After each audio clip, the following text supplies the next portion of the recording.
Hey everyone, I have a $4,000 Darth Vader costume. Y'all know the drill, but let's talk today about the belt. Now, Darth Vader's belt is one of the coolest pieces of the costume because it just brings together everything. Now, the variation of the belt has changed a little over the years, but for this Empire Strikes Back version, it's very simple. 6 lights, and we have 12 aluminum rods that stick up out of the belt. Mine are a little rusted.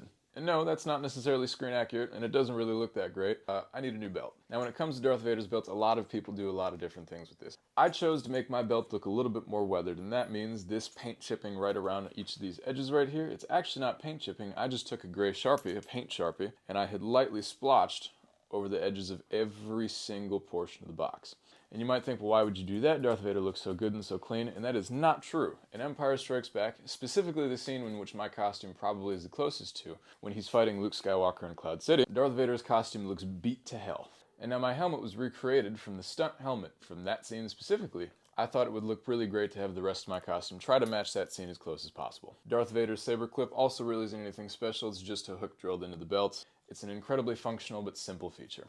Now, the belt buckle does change a little bit over the time. Return of the Jedi has a bit thicker of a design when it comes to the black stripes, but as I've mentioned before, the Darth Vader costume goes about over 100 different changes when it comes to its life on screen. But the belt is one of the most important pieces in bringing the Darth Vader costume together because not only does it have to look really good, the lights have to be functional and everything, but the belt actually holds that center portion of the Vader costume together so that all the spacing and everything looks right. It's very hard to have that set well as a cosplayer, and it was even harder to do it on screen because if you look, it shifted so much. I've still got lots more to talk about my Darth Vader suit, and I have a new one on the way, so please don't hesitate to stick around. There's a lot more to talk about.